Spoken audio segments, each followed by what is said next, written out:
I think that being an eagle is a tough thing. I mean, they're out there every day living on the edge of survival.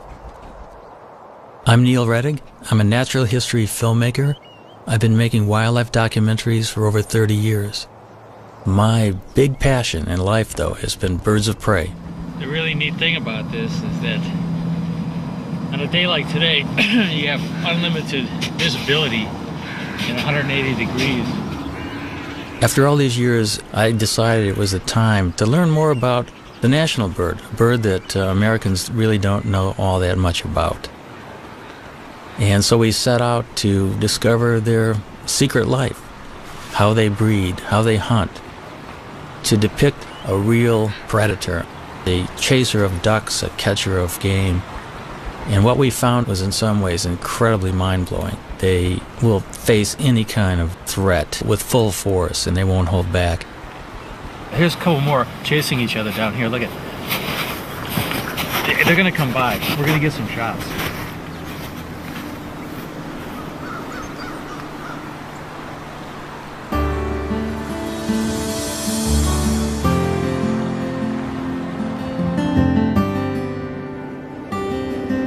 Along a tributary of the Mississippi, Neil finds the perfect nest site. It happens to be right above the state fish hatchery, in a huge cottonwood tree. Now these eagles turn out to be an extraordinary pair to work with. Not only were they very tolerant of human activity, but they were also catching trout right under the nest in the fish hatchery ponds. The female was a particularly cool character. She had one eye missing.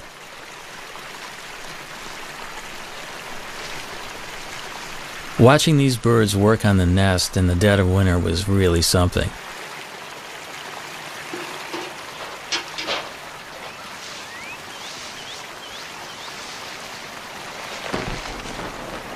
But the most exciting thing was watching them actually swoop down into the waters of the fish hatchery pond.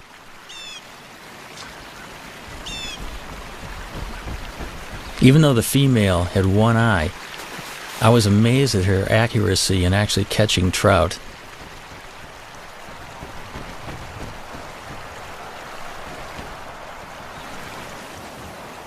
There was no toleration of trespassers. The nest site is the nucleus of their activities, and they have to protect the resources right near the nest. Any other eagle that would come anywhere near that fish hatchery pond would be chased off. It's a demonstration, too, of speed and agility. The maneuvers were remarkable through the branches. And that is one of the things that has always just surprised me about this species, how fast they are.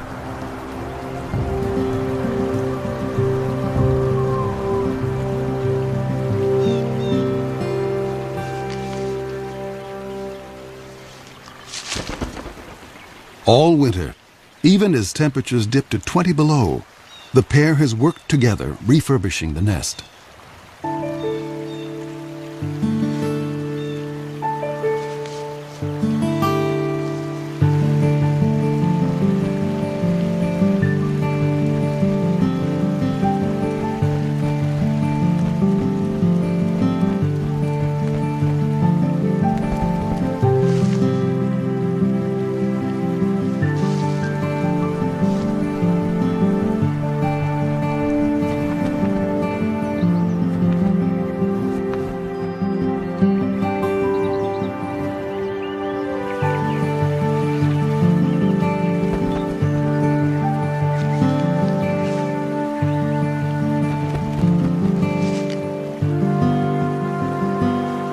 I think a lot of the nest building activity is part of pair bonding because they have to get their act together as a matter of survival.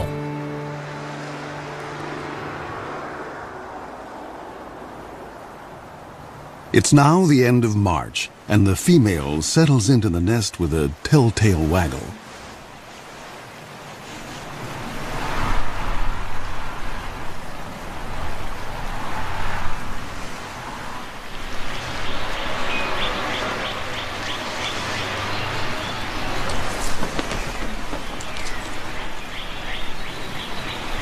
Bald eagles normally lay 2 to 3 eggs. But this spring, the one-eyed female only laid 1 egg.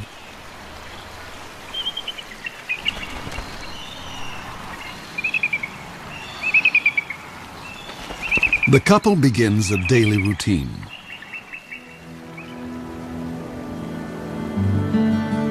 For 5 long weeks, they'll take turns incubating the egg.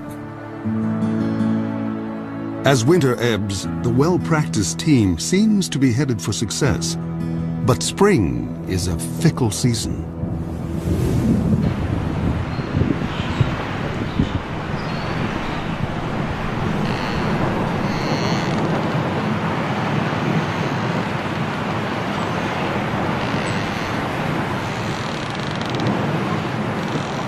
In mid-April, it was a freak snowstorm. I'll never forget it.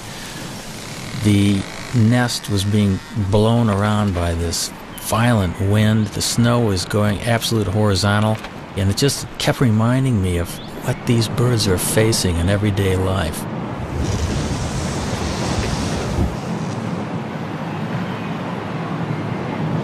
They were well into incubation, so the changing of the guard was always quick. Because you got to remember, they have delicate eggs that they're protecting and keeping warm.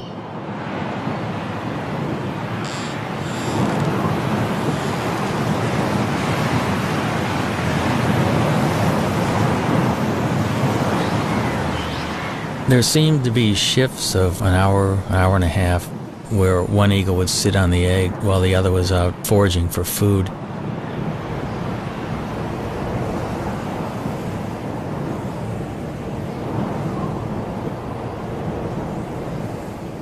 Through this storm, the male sat, waiting for the female to return.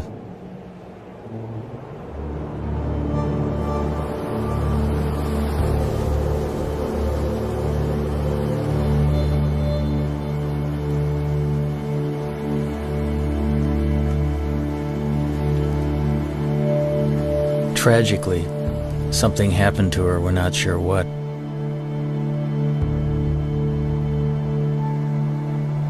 There's so many things out there that can work against the survival of these magnificent birds, and makes you realize how fragile their existence actually is.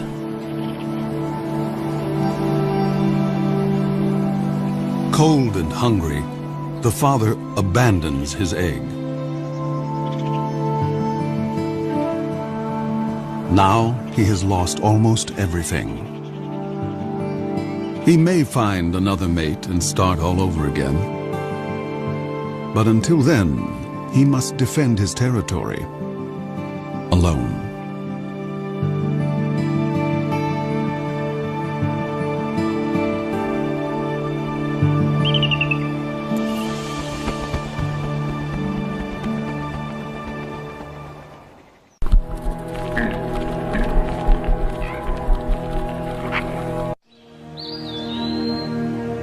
When Europeans arrived in North America, the continent teemed with as many as 500,000 bald eagles.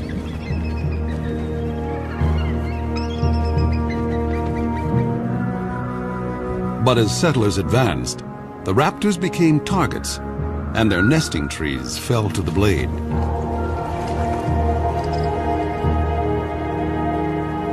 For raptor specialist Bob Anderson, the pioneers' attitude was simply arrogant and ignorant. All birds of prey were just considered vermin. I mean, they were all chicken hawks. They were all bad birds. Be it a bald eagle, golden eagle, a red-tailed hawk, they were all shot.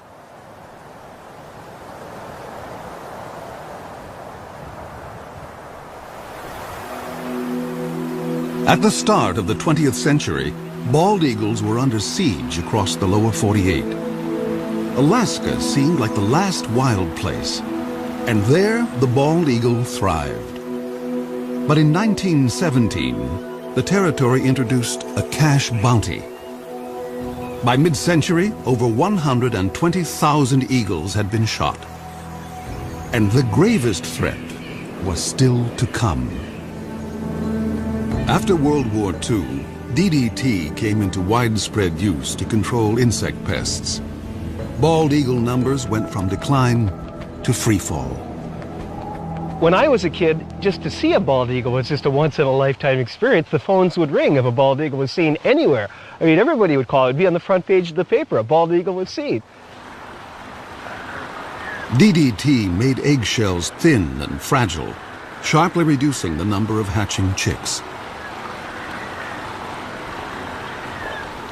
The crash was taking place so rapidly, I was just convinced whatever eagle I saw was just going to be a dinosaur. In my lifetime, they were going to be extinct.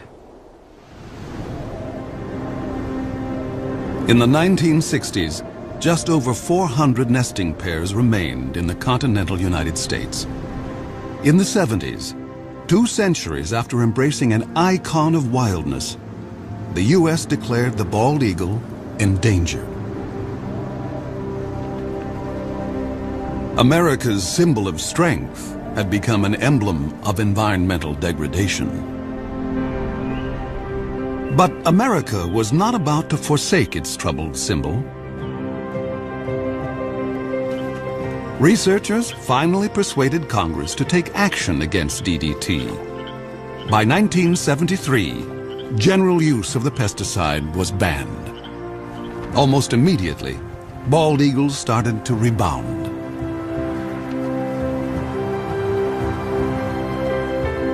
In 2007, the American eagle was removed from the endangered species list. By tapping our own better natures, we had given primal nature a second chance.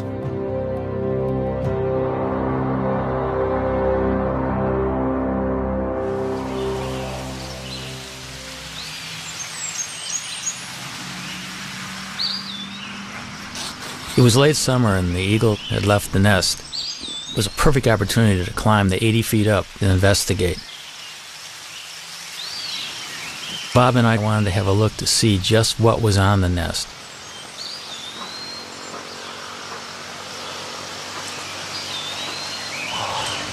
Wow.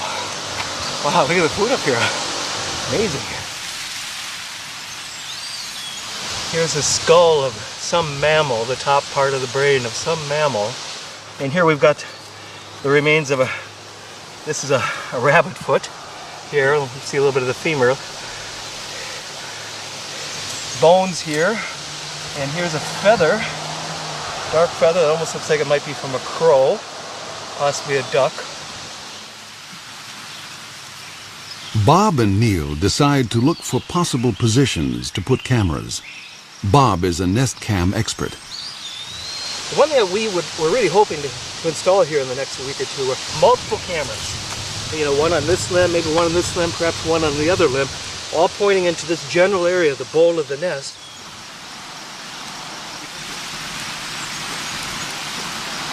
You've heard of sea legs? We have to have tree legs when we're working with this job. Bob will have a bird's eye view in the coming nesting season, no matter whether the single male succeeds or fails.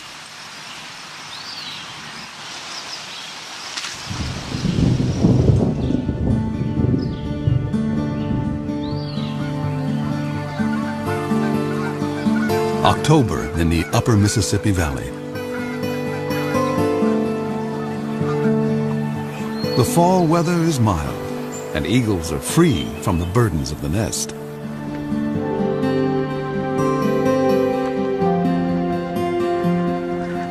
Water birds, soon to depart for warmer havens, are briefly abundant.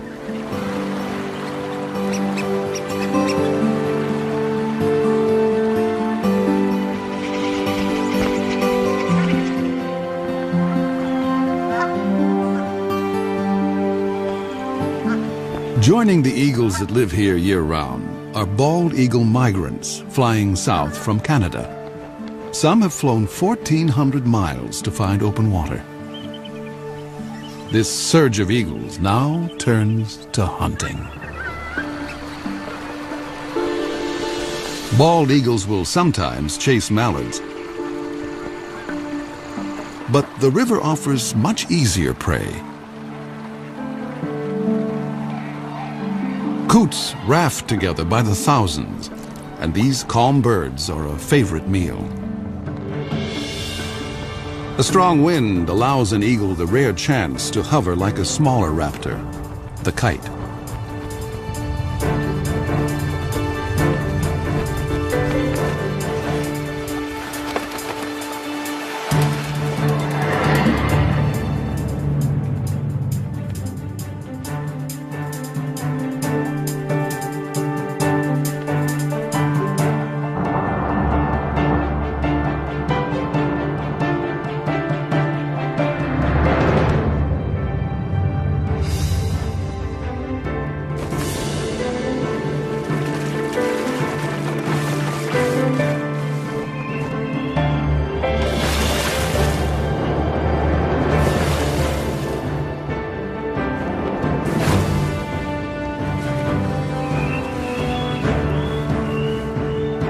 There's more than enough prey for every eagle, but thievery is in their nature. As one hunter lands at a muskrat hut, other eagles immediately try to steal his prize.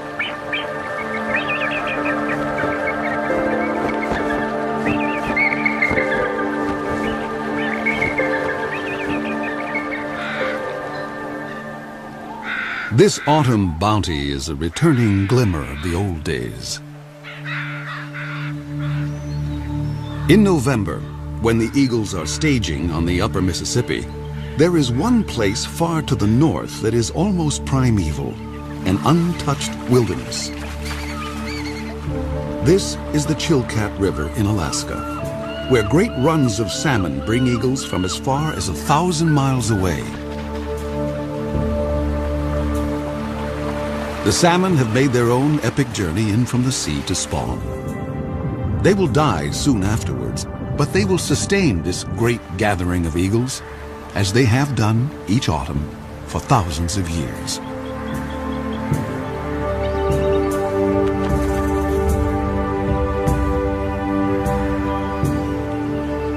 I've always wanted to go to the Chilkat, and it was not a letdown. I have never seen so many eagles in one place. There can be as many as 2,000 in one small area of the river. It's like going back into time being there.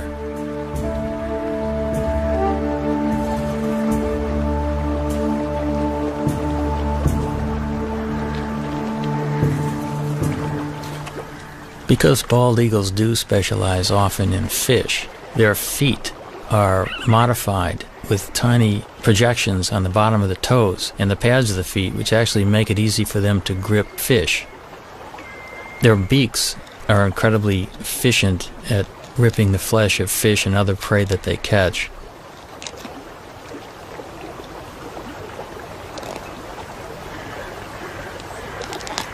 Eagles generally can go fairly long periods without eating. They have what's called a crop, which is an extension of the esophagus, which is a storage bag for food. When there's plenty of food around, they'll take advantage of it by gorging themselves. And they can actually go after a gorge for a week to 10 days without feeding if they have to. But as soon as a bald eagle catches something, you can bet that within seconds another one's going to come in and hassle it.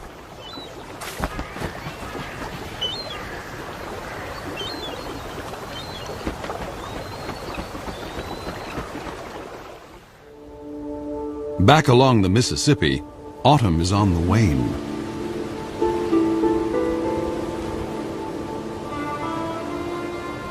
Winter makes a gentle entrance.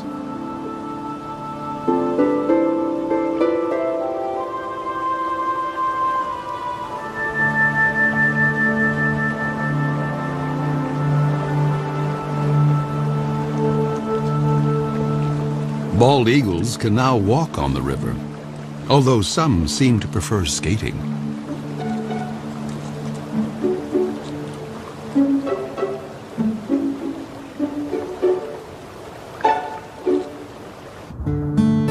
Gizzard shad can still be plucked up, but they will soon be entombed in ice.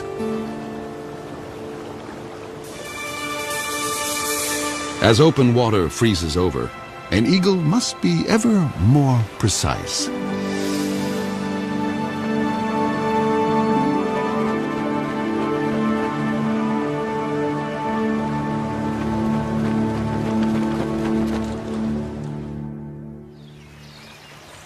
At the hatchery nest, Bob Anderson has been keeping an eye on the widowed male. The male will always make occasional visits to the nest. He still maintains the territory. He's working on his nest, adding little trinkets that might make it more attractive. This particular nest is prime property. It's located so close to a prime food source. And many eagles have been vying to get into the territory. Now that he's alone, an approaching female would be courted.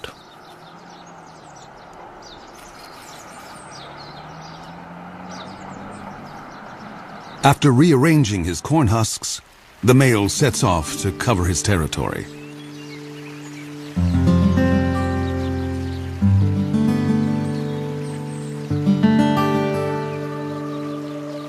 But now, another eagle buzzes the nest.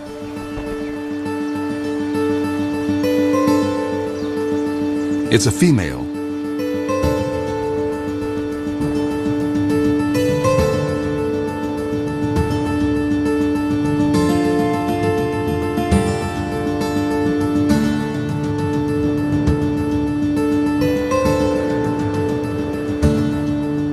An aerial duet may be a chance for the prospective couple to size up each other's condition.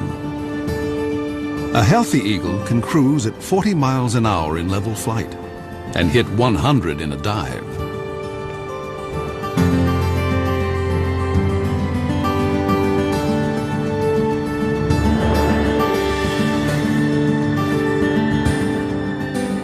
After a few minutes with their heads in the clouds, the courtship is over. Romance is a luxury. There's work to be done.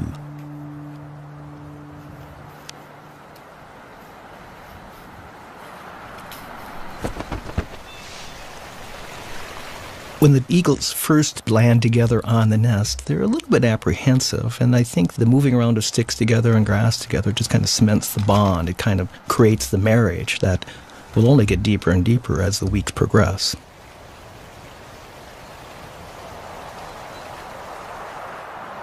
But ironically, in this situation, the male has the final say. Even though she brings a stick and tries to put it in someplace, the male will grab her stick and put it someplace else.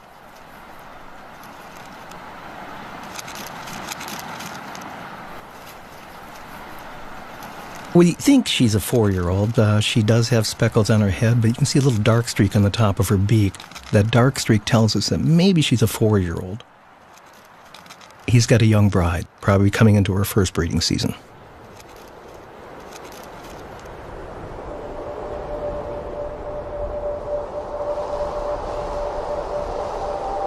Winter drains the last warmth from the river.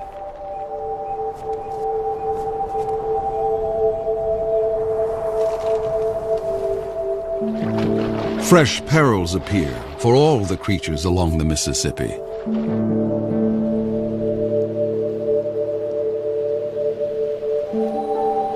And now, the most brutal season tiptoes in.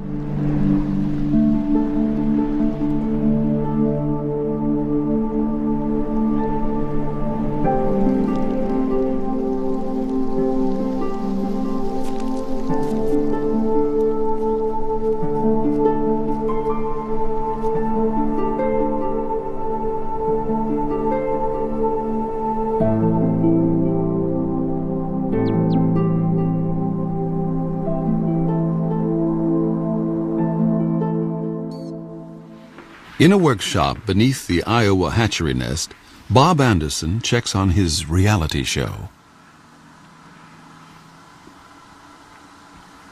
I mean, what a view. What an incredible angle of looking at the American bald eagle. And there she is also. And he's the boss, boy. This is his nest. I mean, he calls the shots. He's in charge of all construction. No matter what she does, he comes back and rearranges it, and 100% of the time.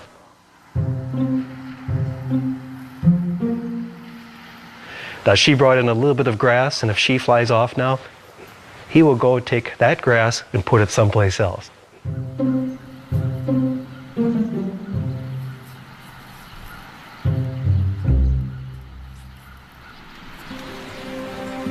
Despite squabbles over decor, the new couple is starting to embrace their common purpose.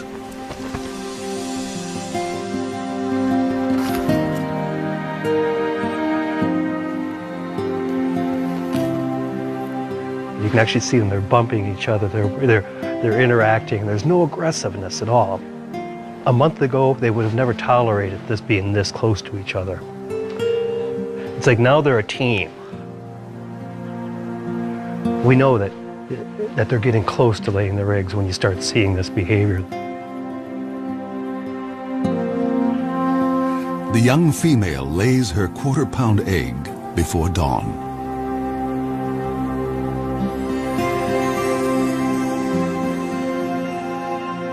Exposed, an egg can freeze in a minute.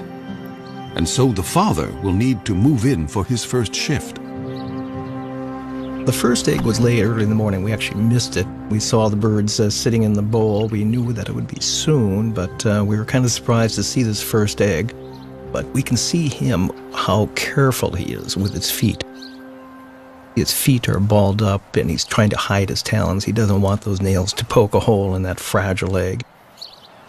It's touching to watch that sensitivity that this old guy has had, you know, with many, many eggs probably in his lifetime.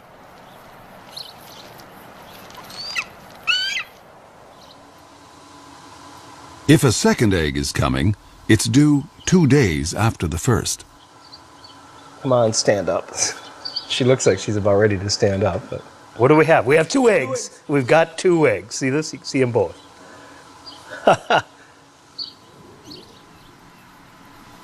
So do you feel like a papa? When they hatch, I'll feel like a papa. Yeah. Now we just have to wait 35 days from today to see our first baby. So.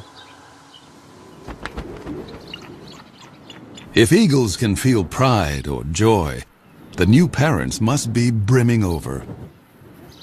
They will now work nearly unbroken shifts. But even such an effort can't guarantee that the eggs will hatch safely, especially since they must survive one of the longest incubations of any bird along the upper Mississippi.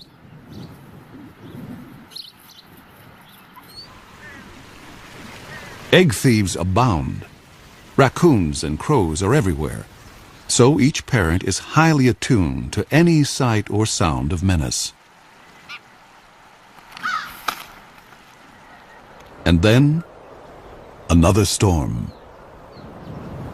We knew a storm was coming, and we really wanted to see the first reaction of the birds waking up covered in snow. So we made sure we had our recorders running long before daylight. I was at first disappointed we had snow on the lens, but it just shows how ugly the conditions really, really are. I mean, this bird's covered in snow.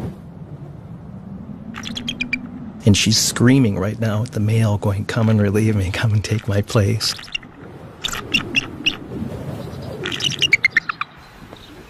And he does.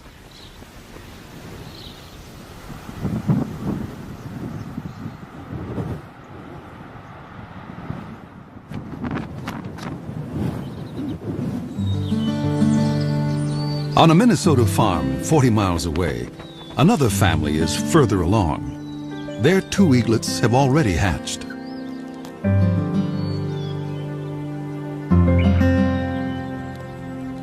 The mother feeds her 4-day-old daughter. The 2-day-old male, hardly able to hold his head up, doesn't seem to be getting a fair share. Although both parents are dedicated, they have a blind spot for one particular peril, one within the family. Sibling rivalry.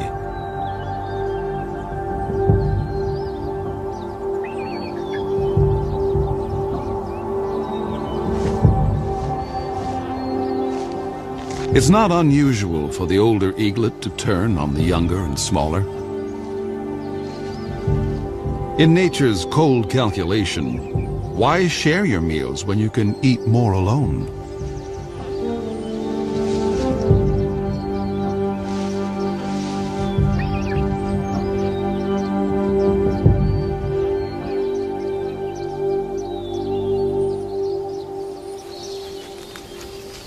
Neil has been documenting the story from a stifling blind just a stone's throw from the nest.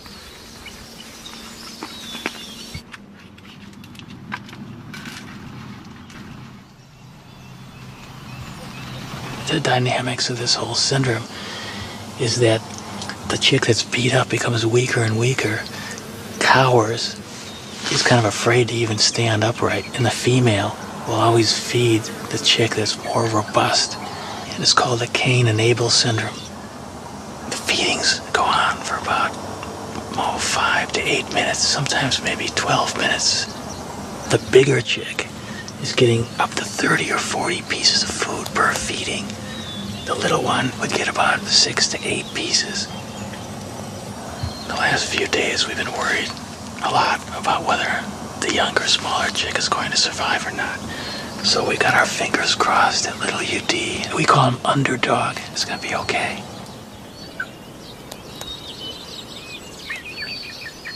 The battle will resolve, one way or another, and soon.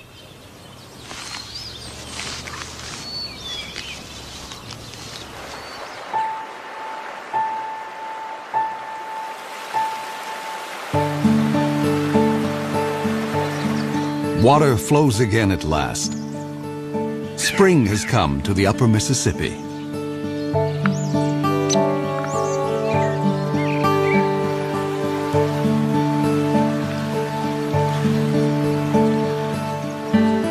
Things are looking up for all of the creatures along the river.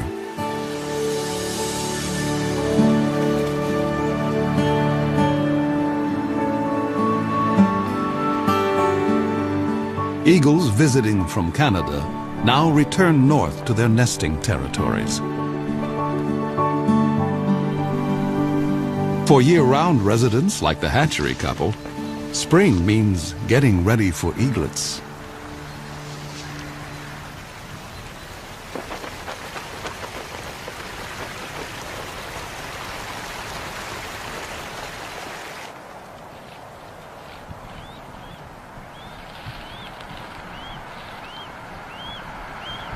The first babies hatch now, and you can see how kind of inept and clumsy this young bird is.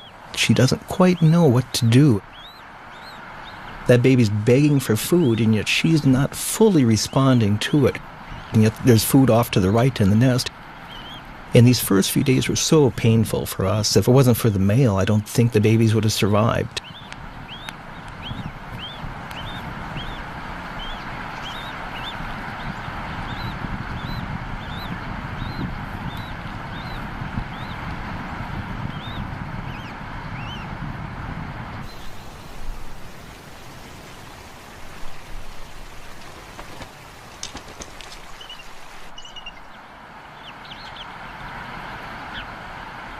The eaglet is too exhausted to beg.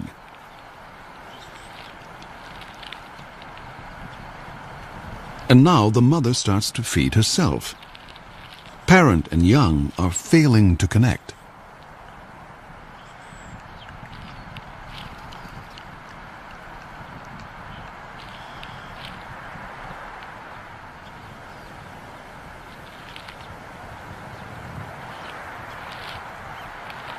Suddenly, the mother focuses on her chick, as if seeing it for the first time.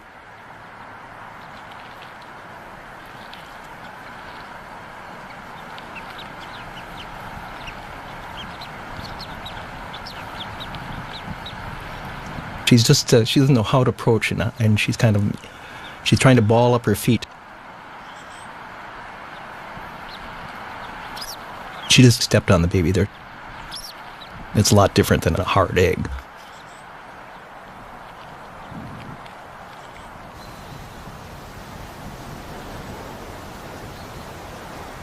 This shot here really just surprises. She had her tail facing into the wind.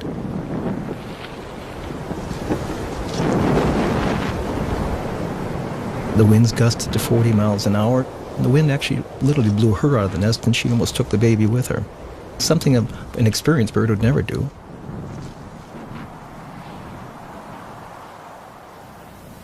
It's been a trying day, and the stakes are only going up.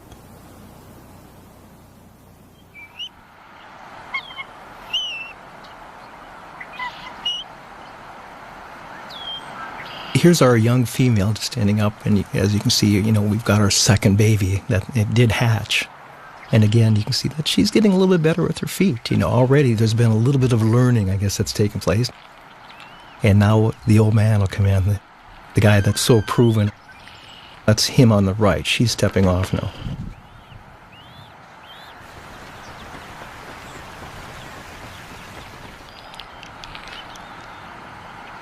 Here's the adult male. He's clearly fed babies before. He just walks in and he'll put the food right in that baby's beak after 1 or 2 tries. He's very experienced. And patient. It will take the eaglet a little practice to actually get something to eat.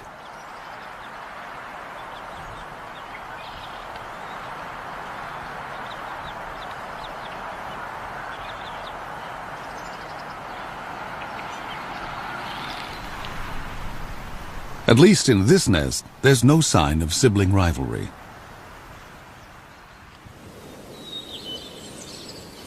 At the Minnesota farm, Neil waits for the outcome of the sibling battle. The sister is alive and sassy, but what about Underdog?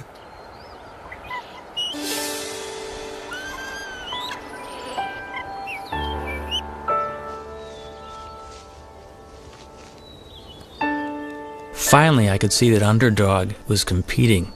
He was actually getting food offered by the female and gaining strength. Today he does look better. I think little Underdog might have a chance.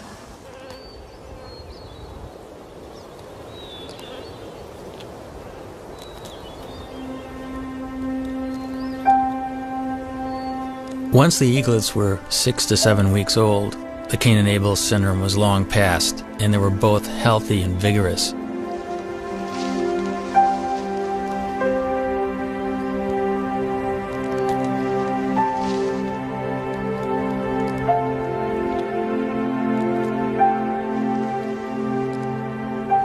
Each day these little guys will eat the equivalent of about a half a pound to a pound of fish. The demand on the parents is increasing, and they'll probably bring 4 or 5 kills to the nest during the course of a day. Sometimes their prey is killed for them. But this kind of meal is no free lunch. Every year, countless bald eagles are struck by vehicles.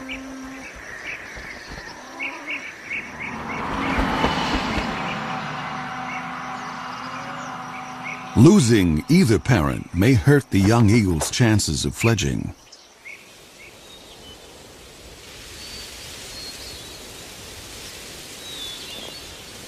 At the age of 10 weeks, 7,000 feathers have replaced the downy coat of youth, allowing new skills to emerge. Underdog starts building up strength with short flights to nowhere. Only 2 weeks remain before the chick's maiden flights.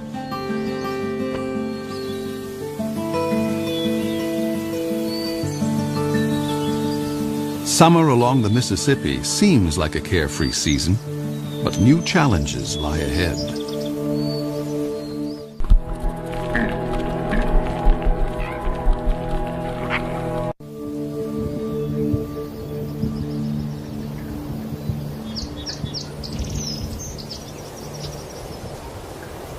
At the hatchery nest, the eaglets are still growing their flight feathers.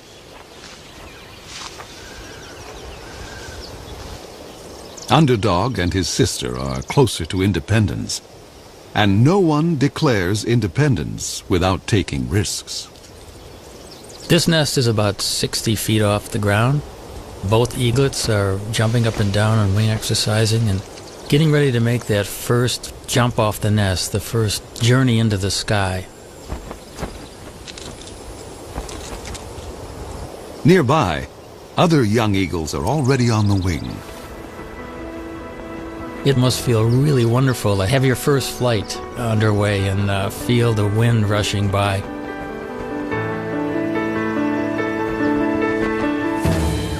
The landing is the tricky part.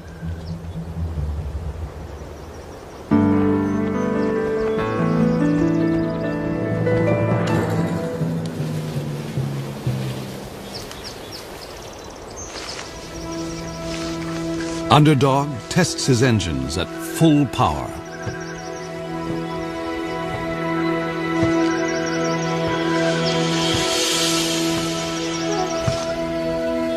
His sister seems to have cold feet.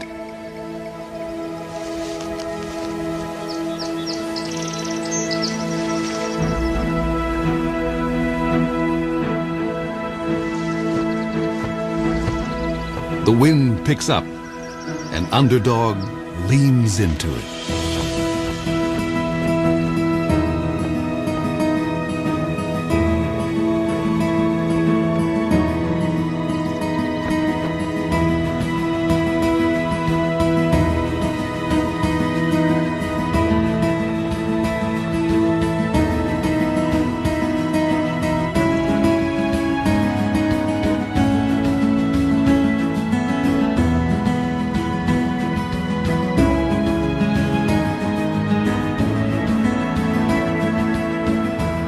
There are misconceptions that birds are taught to fly, but really it's totally instinctive.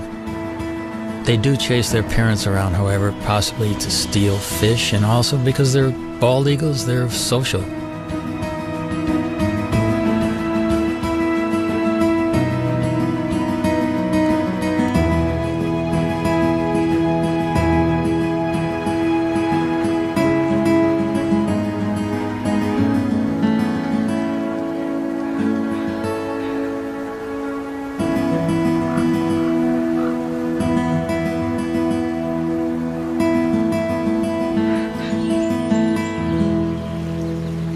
At the fish hatchery, an empty nest is no longer a sign of loss. It is a sign of two successful fledglings who will soon join a hunting free-for-all.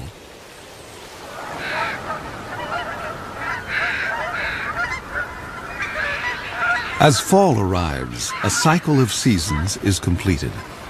Once again, the Mississippi becomes a crossroads for water birds.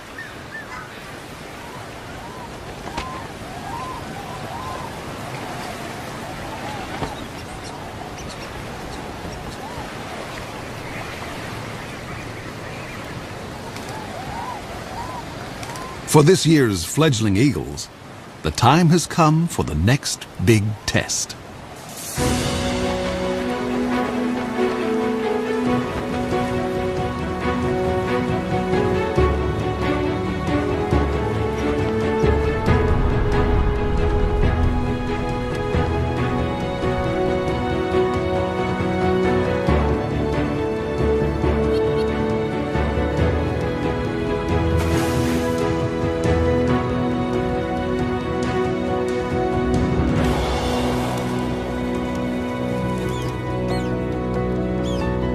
It's a big moment for a young bald eagle to bag his first coot.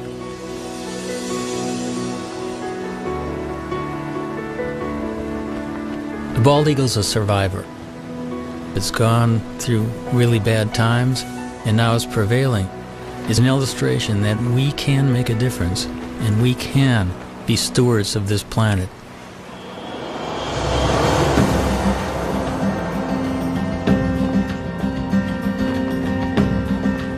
With food so plentiful, bald eagles, young and old, switch from hunting to something more like rugby.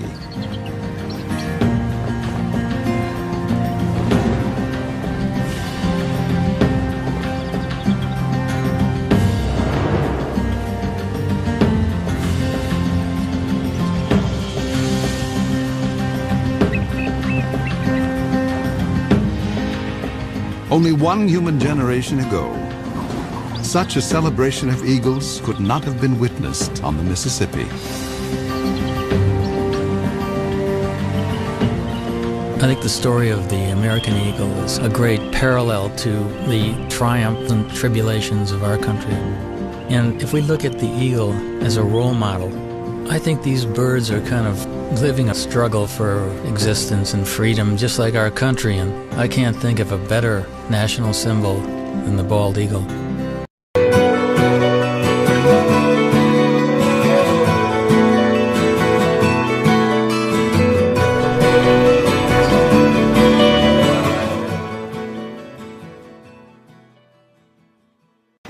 I think that being an eagle is a tough thing. I mean, they're out there every day living on the edge of survival.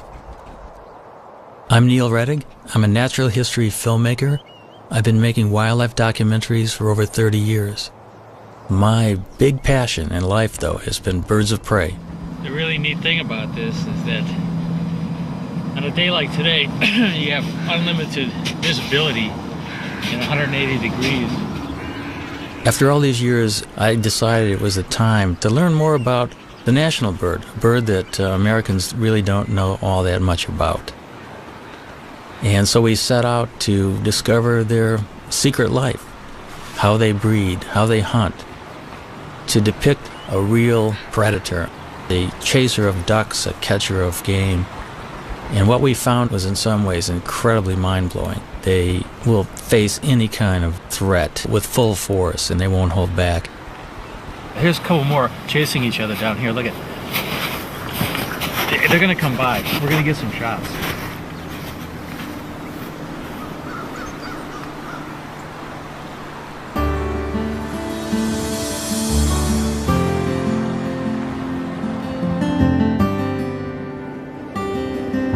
Along a tributary of the Mississippi, Neil finds the perfect nest site.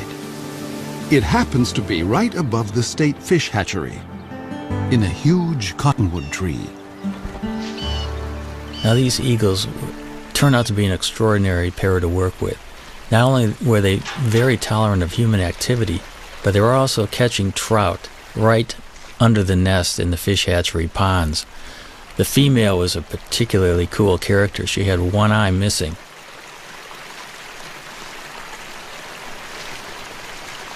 Watching these birds work on the nest in the dead of winter